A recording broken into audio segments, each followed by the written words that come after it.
Hello, everybody, and welcome to CareerLab. This is the CareerLab Podcast featuring America's career coach, the incredible Julie LaCroix. My name is Joel Siegel. I am the co-host and co-producer of this podcast.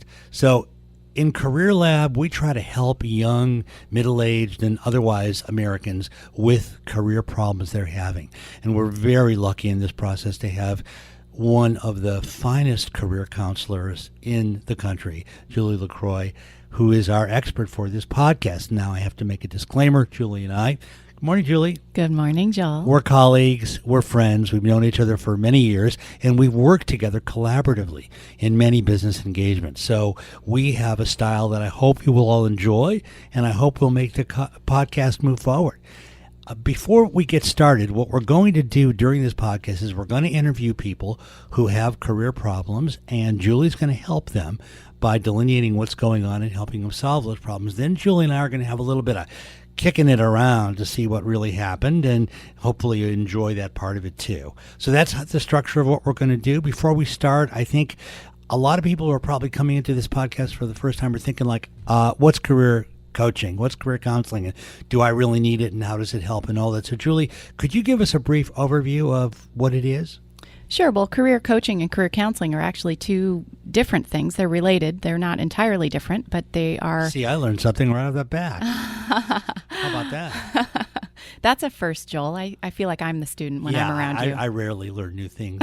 I know most everything, but okay, even an old dog like me can be taught new tricks. Well, maybe that's some professional development for you, Joel. We could do some career coaching for you. Okay. Career coaching is really guiding people on strategy and through their materials like, resumes and how to job search. Career counseling is unearthing the intent, the spirit, the purpose, the skill set, the aptitude, the gut feeling, and also recognizing and defining and eliminating the dangerous barriers that impede our way toward who we're supposed to become. That's career counseling. Wow, well, those were incredible definitions. I'm not sure I could follow them entirely, but let me just say for our listeners, basically, Julie takes the problem, helps you understand what's special about you, how you can get there, and gives you something of a roadmap to deliver it. And that's kind of what we do here in the podcast. So having said all that, we're fun, we're ready to go, we're ready to kick it around, and I'm excited for our first caller, aren't you? Absolutely. Okay, well, let's take it away. Good morning. So I think we have our first guest for the podcast this morning, Teresa. Hi. Good. How are you this morning, Teresa? I'm good. How are you? Oh, I'm good. My name is Joel Siegel. I'm the host of the America's Career Coach podcast featuring the inimitable Julie LaCroix. And Teresa, you are very lucky because we're going to have a chance to talk about one of your career issues with Master Career Counselor Julie LaCroix. So are you ready? Yes. Okay, good. So what we're going to do now is I'm going to toss it over to Julie, and she's going to get you started in talking about the topic you want to deal with today. Julie, what's up? Well, Teresa, I'd like to know a little bit about how I can help you. I'm facing some problems regarding of my career planning and my grad school planning. Like they're kind of in conflict of each other. How are they in conflict with one another? I'm planning to attend med school. But to do that, I need some clinical experiences. So currently I'm applying for jobs to kind of increase my clinical experiences. But most places that I apply to, either it's a clinic or hospital, they don't really want short-term workers. So I don't know, like when I go on interview, should I let them know about my future plan regarding med school? Absolutely. I would think that they would be open to giving you a modified internship so that you can gain some clinical experience.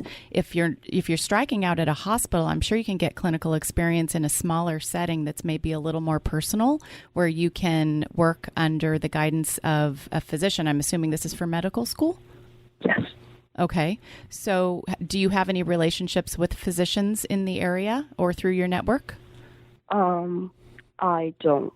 Currently, I don't really have any relationship with physicians that are near where I am right now. Okay. And are you in a populated area where you could reach out to some of the larger medical practices instead of trying to go directly through the hospitals? Yes. Okay. That would be my recommendation. I've worked with a lot of med school candidates, and they've had a lot of success appealing directly to a physician and being brought in under the wing, so to speak, to do job shadowing and sit in on surgeries and view patient care and even get involved in some of the administration of the office or intake with the patient and job shadowing. Another place you might want to try is urgent care. They do a lot of trainings at urgent cares, and I've had some clients with success at local urgent cares because they can get in the clinical setting without the major liabilities and barriers that you might experience going to a hospital directly. Hey, Teresa, where are you right now in your education? I already finished my bachelor, so I'm in my gap years. Okay, so you haven't started your medical school training yet? Not yet. No. You know, it's really important to get the clinical experience that they want you to have commensurate with applying to medical school.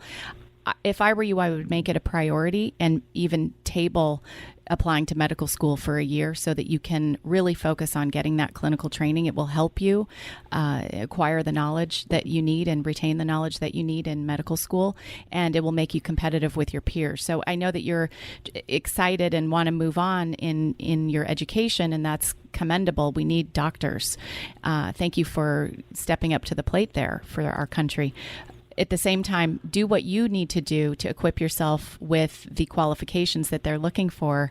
And let's see if we can double back and focus on getting you the clinical background that you need. I think about 6 months is what most medical schools look for. Would you agree? Is that what you've been told? I've been told many different things. Some people go from 6 months up to like 2 years. But a lot of times they just want to have at least some sort of clinical background to prove that I know what this career is like and what a clinical setting is like and how the doctor works.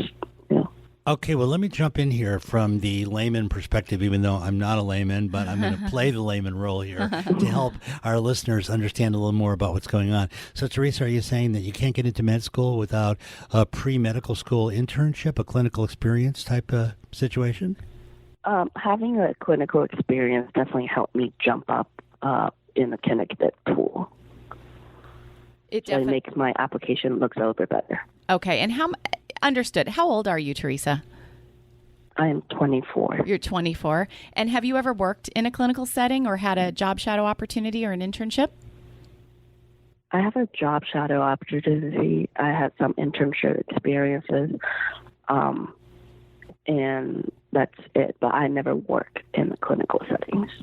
Okay, so can I jump in here, Yeah. Julie? You know, my sense is that if you need that kind of experience to get into med school, which I would suggest that you volunteer, that you be in a volunteer program at a hospital where you could be exposed to all levels of clinical interaction, meet with the docs, understand what a medical chart is, just get your basic feet on the ground so you understand medical terminology at least and the basics of functioning in an inpatient setting. And that would probably prepare you for whatever you were needed to do to get into medical school. Julie, wouldn't you think that would be helpful? Absolutely. If you wanted to volunteer in a larger organization like a hospital, you could get a part-time job or some kind of internship at a larger, busier clinical practice or urgent care where you could actually, work directly with the patients as part of a producing member of the staff on a part-time basis. But I would be aggressive about that because these opportunities are out there, Teresa. I'm not sure. What do you feel your barrier is to obtaining the experience that you need? Most positions in the clinical settings require a degree from like a vocational school, such as a medical assistant degree. And that's just something that I don't have, and I don't know if I should try and get one. No, I wouldn't.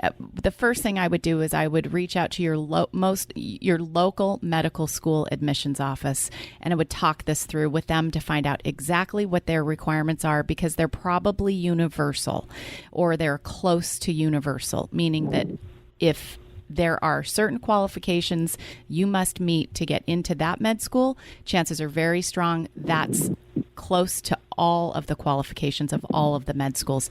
I don't think you need a full-time job for a year to get into medical school. I think you need some clinical experience that can come through job shadowing, internship, volunteer work, like Joel said. I think you need to go talk to the source, go talk to the school, find out what the other students do, get some specific examples, and then go mirror that. Those opportunities should not be very difficult to find. I think you're trying to figure it out on your own. The answers are already there. Let me lead you to where those answers are. Go talk to the admissions office. Okay. All right. So that sounds like, an opportunity for you, Teresa, to follow Julie's advice, get into your admissions office to some of the medical schools you want to go to, and find out exactly what their requirements are. Because something else that crossed my mind when I was listening to Julie share her experience about this is the requirements for admission may not be consistent across all medical schools, and some may require different pre-medical school a little bit admission criteria. So you definitely want to check that out. You should Teresa, you should move forward thinking that the opportunities are out there, because they are. It's part of the process, and the industry, the medical providers, the industry of medicine is set up to create these experiences. They have to continually train new professionals coming up into the field. So put your hat on that's more positive and proactive, and go out there and find it, because it does exist. Good luck to you. Okay, well, hopefully, Teresa, this has been a help to you, and take this experience that Julie's given you, and gosh, we wish you the best. We know you'll get into medical school and hopefully make a fine doctor. All right. Thank you, Joe. Thanks for joining you, Julie. Thanks You're for joining us welcome. today. This happens so often, where young people don't realize that the path is already there.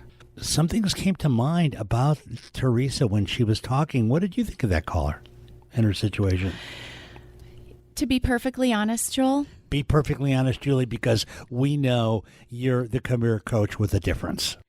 this is a problem that I have seen with a lot of young adults who are not Native American born. This is not their primary culture. They don't necessarily understand how our system works.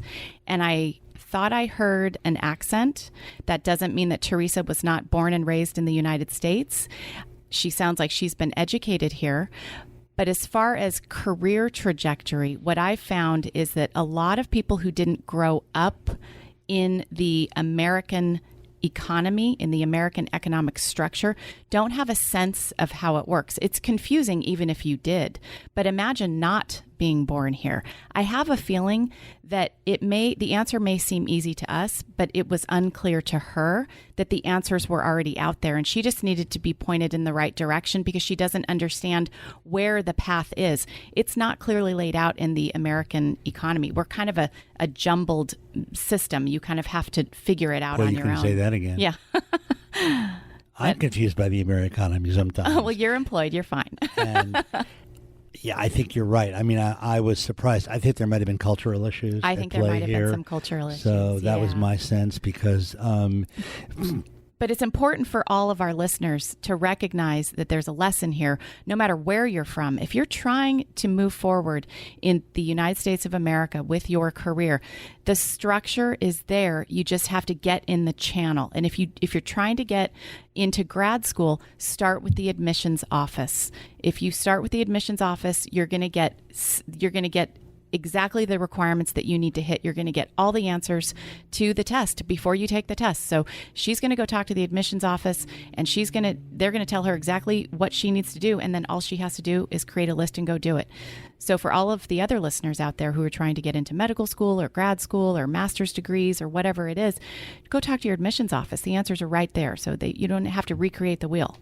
I'm really glad you said that, Julie, because one of the things I was thinking during this caller was with the amount of bad information out there, a lot of times young people don't actually know where to go and where the good information is when, as you pointed out, is right in front of them. They just need to go to the admissions office. There's just nobody saying go to the admissions office. Exactly. And the other thing is look at how much responsibility she was taking on herself to get a full-time job and get clinical experience, and she has to have a degree and this and that. She really doesn't. And young people who are upwardly mobile and want to be producing members of society often put way too much pressure on themselves to take way too much responsibility for finding the answers to their career. it takes a village, and they need to rely on the system. So for anybody who's stuck out there, take a step back, look at your situation, and think, who could help me? Who might have the answers I'm looking for? Don't put all the pressure on yourself. And, we're a little village here all on our own. Yes. That's what makes this podcast so unique and special. Julie, thanks so much for dialing Teresa in. And, I think I'm ready for more. Are you ready for more? Let's do it. All right, let's do it. Hey, Daniel, good morning. This is Joel Siegel. I'm the host of the CareerLab Podcast featuring America's career coach, Julie LaCroix. And how are you this morning, Daniel? I'm doing all right. How are yourself, Joel? I'm doing well. Good. It's good to hear from you. And you're a lucky man, Daniel, because you are going to get a chance to get one of your career issues solved by America's career coach, Julie LaCroix. Are you ready? Yeah, I'm ready. Okay, that's super. I don't know if I'm ready. Well, you know what? She always says that, Daniel. As a matter of fact, when she says that, that means she's really ready. So you are going to get some expert advice this morning on a career problem. We want to focus on what the main career issue you're having right now is. And if you would go ahead and share that with Julie and I, she will put it into high gear for you. So tell us about it, Daniel. All right. Well, just to get the background out in a quick summary, I'm a recent law grad. I'm waiting bar results. I'm sorry. There are some areas of law that I might enjoy practicing in. But there's also a whole other field of communications and public relations, basically advocacy on a larger scale and outside the narrower confines of law that I think I'd also not only enjoy, but maybe even be a lot happier doing. So I'm looking at trying to maximize the leverage of my legal education and maybe even my license to practice law, but also maybe escape the field entirely. Escape. Which might be it sounds a bit of a pipe dream, but also, hey, why not try it? Well, that's kind of revealing your use of the word escape, but I'll leave that for Julie. But just one question, have you passed the bar? I find out on November 16th. Okay, so you haven't passed the bar. You're going to find out next month. So Julie needs to. Yeah, Okay. Yes. If you pass or don't pass, will that change what your ideal would be? It wouldn't necessarily change my ideal, but it would potentially close down some avenues towards getting there. Okay. One of the semi-alternative paths that I've been looking at is one of my professors worked as a state senator for a while, and he wants to take me up to Sacramento to meet some potential attorney positions there, and either advising the legislature or working with organize like an issue advocacy organization, basically as a lobbyist type position. So that could be a way of developing some connections that could grow into something else that I might enjoy doing. But, there's just a lot of stuff up in the air at this current moment. There sure is. And isn't that fun? It sounds like you have lots of really good options. Let's talk about, let me get a picture of your basics, Daniel. How old are you now? 31. Okay. And you don't have to tell me what your employment has been, but have you had professional employment between undergrad and law school? Yeah, I've had some between undergrad and law school.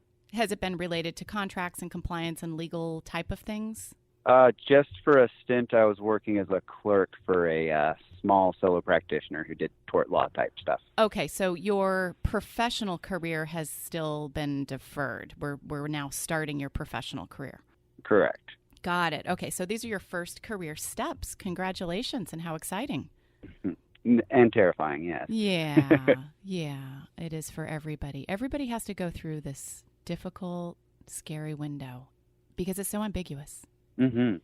One thing that might help us and help Julie help you, Daniel, is I've been thinking it takes a lot to go through law school and to prepare yourself to graduate from law school and to take the bar exam. So if you could tell Julie why, after all that concentrated work, finishing law school, preparing for the bar, taking the bar, and hopefully passing it, you're now not really sure that you want to even go into that career. That would help Julie help you. I think a lot of it falls into a bit of I've heard it called the sunk cost fallacy, where you've found yourself going down a path for a while, and you maybe have some doubts, but you started thinking, gosh, I've already gone this far, so I might as well go a little further. That was definitely in play when I was finished with law school and looking at the bar exam. I'd already had the doubts at that point on even practicing, but, at that stage, after 3 years and essentially just looking at an extra 10 to 12 weeks of preparation and taking a test, might as well at least get the license to practice, since that could, if I had to do something that wasn't my favorite thing for a while, but it would at least help pay the bills and stave off the student loan collector. So, Daniel, I got to stop you here, buddy. I'm gonna tell you something you really want to hear, and I mean it from the bottom of my heart. Go the direction you want to go. When you're starting your career, the number one criteria for all career decision making should be what is interesting to you. So when you say, this would make me happy, or this sounds like fun, or that would be interesting, or I think I might like that, or I think maybe I'm not as interested in that over there anymore. You need to listen to that. What should not be making your decision right now is a sense of obligation, a set of skills that maybe you have developed but you don't necessarily want to employ. You definitely don't want to make any decisions early in your career based primarily on financial stability. You really want to be making decisions based on things that you think you're interested in. And what I've heard from you is that you're more interested in maybe advocacy and PR, and here you have some people willing to open some doors for you. There's no question you could go into law for a couple of years. There's no question you're going to pass that bar. If you don't pass this time, you're going to hit it again. You're going to pass that. You're going to check that box. You'll eventually have your legal license. But if you practice for 2 or 3 years, don't you think you'd be burned out after a couple years? I think it would depend on the kind of practice. One of the things that has me shying away from law is that a lot of the fields, I did a lot of work with public defender offices, and it seems like it would be more creative than it turned out to be. A lot of it ended up being rather procedural. And then during the last semester of law school, I worked in a class where we actually worked on drafting law and trying to get this law passed. And the actual working with a team to try and create something was probably the highlight of the whole law school career. Bingo. Are you an enterprising man? Did you do lemonade stands or sell candy bars or do anything enterprising when you were a young kid? I sold rocks when I was 6 that I found to neighbors. Yeah. But see, you didn't collect them. You sold them. You were trying to persuade and change things and make the world around you a little bit different. That's the kind of clue that you need to really be focusing on when you think to your future. You want to be looking at your past, and you are enterprising. So you should be taking positions that are going to allow you to influence and create and persuade and push a vision through and get people mobilized. Absolutely. If you and I were sitting in a private career counseling session right now, we would absolutely be digging into that to prove to you that you're on the right track. Yeah. So that's one of the things that has me attracted to still practicing law in some sense, is working on drafting legislation in the legislature would be still kind of creating something. For sure. And there's no reason why you shouldn't. There's no reason why you shouldn't work a few years as a practicing attorney to get the technical skills of the field, but do it in a way that's going to support your overarching vision. And you should definitely be doing it, I think, through some of these doorways that are being offered to open for you. Working in the legislative body, working with other senators, being introduced to the influencers in Sacramento. There's no reason why you shouldn't be walking through those doors and keeping an eye on building your technical skills. You're not probably going to be a practicing attorney for your whole career, but you probably will be influencing through lobbying or something. Yeah. Go for it. Plus, That's good. You know what? You want me to prove it again? Joel, do you mind if I would love you to jump in here, but let me just ask this young man one more question. Go for it. What was your undergraduate degree in? Economics. So he's a businessman. What did you like about econ? What was your favorite class? in terms of classes, I liked a lot of them. I think what I just liked was how much of the world was interconnected, and changing one factor in one place would ripple out to another. And okay, not everybody sees everything that. interrelate. But Daniel, that's a special thing that you have. Not everybody sees that. Not everybody has the spatial skills to connect those dots. Put that in the place of employment where it's most needed and most interesting for you, because we need that in America. Well, cool. Thanks. Nice to hear. Yeah. Joel, you want to add anything for Daniel? No, I mean, I think you've summed it up brilliantly. It sounds like, you've got a potential future in entrepreneurship, in advocacy, and public affairs. Yeah, you have a lot of skills you have a lot of potential that Julie has uncovered for you. The only thing I would toss into the mix is that it's hard to really know about a career if you've never actually tried it. You remind me of the guy who's standing by the old lake on the dock and hasn't jumped in. You got your bathing suit on and you got your goggles on. You might need to just jump in, like Julie's saying, at least for a little bit of time to see if you like the water. Daniel, did you ever think about being a senator when you were a little kid or a young man? No, not especially. I think I'd rather be the guy behind the curtain than the guy up on the stage. Every king needs a kingmaker. Go be one. Well, Daniel, we have given good. you a lot to think about today. Do you think this has been helpful for you? Oh, yeah. Oh, definitely. Great. Well, we are really glad to have had you on America's Career Coach podcast. Best of luck to you, and take care. Thank you very much. Nice talking to you guys. Bye, Okay. Daniel. Bye, Daniel. Bye, Julie. Bye, Joel. Bye, Daniel, again. And boy, Julie, well, Daniel was a very interesting young man.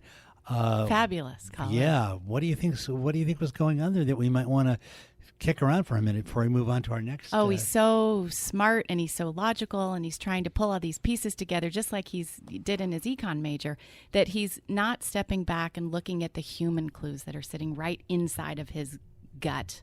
And he needs to go follow what is most interesting to him. He's got some wonderful opportunities up in Sacramento. Why wouldn't he walk right through them? He's not going to throw that law degree away. He's got a lot that he can leverage. Yeah, I think this was a very interesting young person to chat with. Absolutely. He needs to go. He needs to push himself to go further. And Martin Luther King said you don't need to see the whole staircase to take the first step. And that's what this gentleman needs to do. Well, I could never improve on what MLK said. What I thought was really interesting about Daniel in his situation was, as you pointed out so eloquently in your workup with him, he was probably geared more towards a number of other things. Mm-hmm. And more than that, you highlighted for him the essential importance of people following where their creative heart tells them to go. At the same time, it's hard to throw the baby out with the bathwater. All that study and all that preparation when you haven't really tried it. If he had tried it and was 5 years into a legal career, so, it was a very interesting challenge for him and ultimately for us. There is a misconception that the baby gets thrown out with the bathwater when you don't employ your academic training immediately. It doesn't. It gets tabled to the side. He will use that academic training. He'll use it along the way, and then further along in his career, he'll activate it 100% at some point. Just because he's not going to activate it right now doesn't mean that it's not going to be completely of value across his lifeline. Okay, well, kids, folks, and everybody else, you heard it here first. And that's why we have the America's Career Coach podcast, to get this kind of insight and this level of understanding. So I guess we're ready to move on to our next caller. Well, that was a very interesting call we had with Daniel. He was a very bright young man, and I know you helped him to get some perspective. I think what you did, Julie, with Daniel was you helped him to see there's more to life than just where he sees himself, and that his intuitive instincts about what he's good at are something he should follow.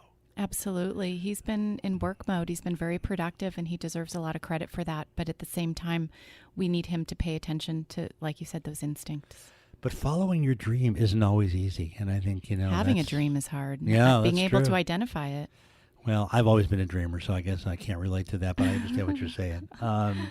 And I have followed some dreams in my life, so I know that following your dreams is one of the most important things anyone can do with their life. If you get to the end of your life and you haven't followed any dreams, you will regret it. I guarantee it. I don't know that I've ever met an older person who hasn't got something that they're proud of that they've done. That's interesting. Well, let's see what we've got coming up on the line here. I think we have another caller coming in whose name is Hannah, and we'd be happy to talk with her. Hannah, are you there? Good morning, Hannah. How are you? Good. How are you? I'm doing fine. So this is Joel Siegel. I'm the host of the America's Career Coach Pod Lab, starring Julie LaCroix, and we're glad to have you with us this morning. How are you doing? I'm good. Thank you. Good. Okay. So as you probably or may or may not know, one of the things we do on this podcast is Julie provides her massive expertise to help professionals solve problems in their career development or achievement. And you're lucky, Hannah, because you're going to get a chance to be exposed to Julie's wonderful skills. Do you feel good about that? Yes, I'm very lucky, very excited. Okay, good. And we know there may be some tough stuff, but we will help you with it. So on that note, I'm going to turn the podcast over to Julie, and she can help you get into whatever area you want to talk about. Julie? Hi, Hannah. Thank you, Joel. Hi, Julie. Hi. Thanks for calling in today. How are you? Good. Thank you. What can I help you with? So my question, I've been stuck for years trying to decide which career I want to pursue. Oh, dear. I've gone back and forth quite a bit, changing my career choices, and I'm having a really hard time just making a decision that supports my desires for the future. So, yeah, that's kind of where I'm at. What are your desires? I want to make something that's going to support my family, make a good amount of money, preferably work from home. I have a new daughter, or have the flexibility to work from home sometimes at least. Okay. And that's about it. Those are some pretty big constraints to be able to work from home, take care of a baby daughter, and to provide income to care for your family. Those are, in all honesty, massive barriers to career choice, to freedom of career choice. So I can understand why you might be bumping against some walls. How old are you, Hannah? 25. And just so I could jump in so our listeners can understand, Hannah, what are the choices, what are the careers that you're are doing or in between, so the listeners can understand what Julie's going to help you with? So I've kind of started out, first I was going to try to be a nurse, and then math wasn't really one of my strong suits. So I changed to maybe being doing a daycare center from home. I kind of realized that the money wasn't going to be that good. Then I also was thinking about being a early education teacher, realized the money is not where I would like it to be for that either. And so just recently I'm still going to school in business right now because I figure that could take me many places. But I just don't know where to go with that exactly. Sure. Well, let me see if I can help you with some clarification here. First of all, congratulations for thinking so critically about your situation. You have a lot on your plate for a 25-year-old, and you're doing a great job. It's normal to contemplate and feel indecisive about some of these magnificent decisions that you're faced with. The important thing is that you're happy and that your daughter is happy and healthy, and it sounds like that is the case. So the career is going to come secondary for you at this time because your primary role at 25 is mother and not career. And how old is your daughter? Hannah, how old is your little girl? 10 months old. Okay. All right. Okay, well, that was really important for Julie to know. Yeah, I had a feeling she was little. All right, let's get into congratulations, by the way. Let's get into just a little bit about your background. You graduated from high school. Do you have any college education at all?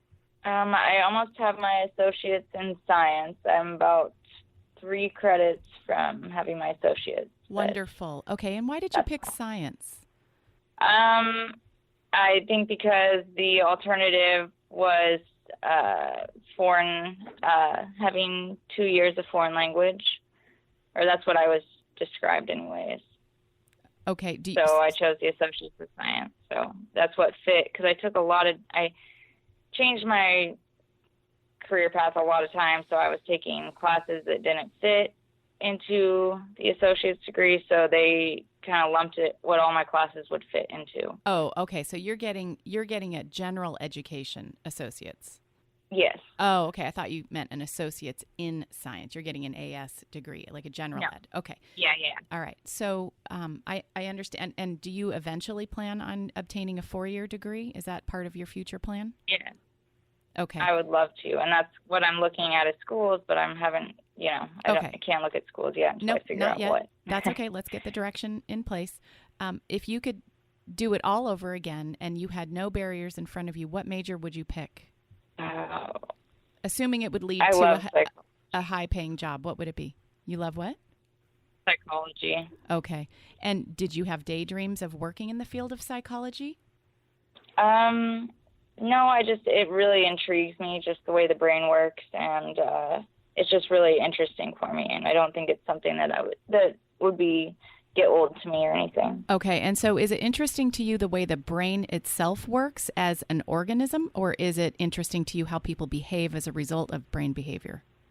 A little bit of both, but I do enjoy helping people a lot. Sure, and the working one-on-one and helping professions comes out in your daydreams about early education teacher, daycare center provider, nurse. Those are all jobs working one-on-one. So actually, you're on the right track. It sounds like we need to get you some kind of education to prepare you for working one-on-one. In the meantime, before you can do that, usually to work one-on-one in the United States of America, you do have to have some kind of advanced degree. You need to have a master's degree to become a teacher in a public school. You have to have at least a master's degree to become a clinical therapist.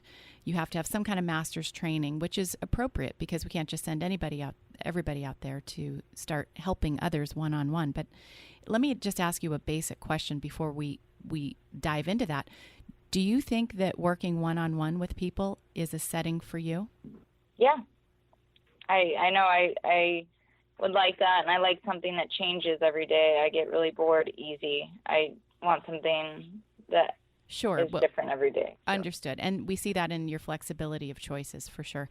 In the meantime, what I would recommend looking at is, where does your interest in business and your interest in helping professions come together in a way that's employable for you right now? And that is in customer service or account management or sales or something like that, where you can start to build some client interfacing experience at the professional level and earn a professional level income. That would be where I would start, and then continue your journey down psychology. It would be hard for me to help you select a final career until you get a little bit of experience and get further down your academic pathway to decide what you think you want to do. But if I were in your position, I would definitely get into a higher professional level customer service position for a corporation where you can get paid and maybe work remotely and get some resumeable skills. What are some options or some ideas like that? Joel, why don't you chirp in on this? Why don't you give Hannah a couple of ideas? Well, I'll let you do that, Julie. But Hannah, I just wanted to say, Julie and I, and especially on this podcast, deal with a lot of adult professionals like yourself who are dealing with this problem of the need to have something that they're passionate about in their life, and the need to get some experience and have other kinds of professional demands met, such as income and like that. It just sounded to me like your most passionate point was the idea of helping people, and I think, Julie, you picked up on that. And I think what Julie's trying to help you do is try to find a way that you can eventually get to that point, because you can't just walk into getting a clinical license. I know. I have a PhD, so I know what it takes to get that. And so I think, that's why Julie is leading you in that direction. And in a way that can feel stable to you, Hannah. That's the important part. Right. And I love going to school. That's definitely one of my passions. I love learning new things. And Sure. I mean, that's definitely, I love doing that. So, I mean, that's not going to be a problem. Good. Okay. There are lots of support roles for clinical positions that you could also expose yourself to. You could work in a busy mental health care practice in the front office and build those skills that would benefit you in the future. You could work for a university's drug trial or clinical trial as an intake facilitator or coordinator. Don't be afraid to look at the administrative roles that support the clinical field. That would be a great place for you to look. It would build skills that you will use in the future, and it would keep you exposed to people and jobs in that area without moving you too far off track. Because I think you need to stay on track. That's your biggest problem. It's been a little bit too flexible. But what I'm trying to do is give you an anchor that'll bring all that flexibility down to a reliable source of forward motion. Are you going to stay home for a couple of years with your daughter, Hannah, or what was your plan? I'm kind of just staying home with her now and doing school and also doing part-time as an administrative assistant for a hotel brokerage. So just kind of want to go to school the next few years and stay home with her until she starts going to school. Yeah, that sounds like you're actually in a perfect position. If you really want to know career strategy, I mean, you're just not in a position to move 100% forward with your academic training at this time. So we have to have a little bit of an augmented plan for you. So your strategy, if I were you, is I would dig your heels in right where you are, build those administrative skills, transition them into a clinical support role in an administrative role if you can in the next year or so as you continue your academics. So you have kind of plan A, which is I'm moving forward with building more and advancing my administrative skills in mental health, and then plan B would be the academic training, and then just let those two come together. You know, when your daughter takes off for first grade, you'll be ready to try something with a little more bite for your own self. Okay. How does that sound, Hannah? That sounds good. Yeah. Do you feel like Julie's helping you get some direction, clarity about the situation right now? Yeah, I'm like wondering kind of what some options would be, like what some job ideas would be kind of. Yeah, well, like I said, I mean, I would go look at, mental health practices. I would look at clinical trial offices on universities. I would look at any kind of academic advising offices at universities, anywhere where there's any mental health going on. And I would try to transition your administrative skills into those settings. Because right now, you are not employable as a clinical practitioner, but you are employable with your administrative skills in a clinical setting. So I would use your role as is, and I would augment it from hotel to mental health. That's what I would do. Okay. And then get my bachelor's. What would I be getting my bachelor's in? Well, you said you're interested in psychology, so I'll 100% follow what you're interested in. And again, if you're working one-on-one with patients and clients and customers, no matter what, you're going to be scratching that itch to help people one-on-one. So it will feel satisfying to you. It may not feel 100% satisfying at this time, but that's okay. You're early to your career story is still yet to unfold. And you'll have some choices in getting your... Yes. Sorry, Hannah, go ahead. Oh, no, go ahead. Yeah, and you can have several different areas of study, even in your bachelor's. It doesn't necessarily have to be psychology. There's bachelor's in counseling, there are bachelor's in social work. There's all kinds of areas that allow you to eventually go into the helping professions full time with a license, and you can check that out when you start school. And another thing that, on that note, Joel, that was a really good point, is that we don't know how your interest in psychology and your interest in business are going to come together. You might find that you work in the administrative roles and really build those administrative skills and like them. And if you really like those and you're still interested in psychology, you might fold those together into human resources down the line, which is a really wonderful career path for working remotely or a few times a week or job sharing. So there are lots of things that could unfold for you. Just work both of the plan A, which is the academics, the plan B, which is developing the administrative skills and working one-on-one with customers, patients, clients at this time, and then let them naturally unfold in the future. But don't stop working on either plan A or B. Develop both of them simultaneously. Okay. All right. Yeah, that's kind of what I was wondering, if I could do something with psychology and business. Absolutely. For a degree. Yeah, well, that would be... you're fine with either of those. The degree does not make the career. The ideas make the career, and what you get out of the degree and the skills you develop out of your degree. So as far as getting a degree, I will leave you with this. get the one you're most interested in obtaining. Okay, that helps. And then All we'll right. figure out which one, how to you. transfer it down the line after you've gotten it. But if you're interested in psych, stick with psych. If you decide you're interested in sociology, go to sociology. If you want underwater basket weaving, I don't care. We can do something with it. I would have liked to have had a degree in underwater basket weaving. Now, that's one I didn't get a chance to get. Hannah, do you feel like we're helping you get through some of these challenges? Yes. Oh, great. Well, Yes, this is great help. You've got Thank a lot you. on your plate. Keep your eye on the ball, and it's okay to go low and slip below the radar. You need to be a great mom right now. This is your primary role. Your career is going to last a lot longer than your daughter's childhood. So get focused on what's most important right in front of you, my dear. Okay, Hannah, let it unfold, and we are glad to have much. talked to you today. Thank you, and take care. Best Bye, of luck. Hannah. Thank you. You too. Bye. Wow. Wow. Well, when Julie says wow, we always listen. What?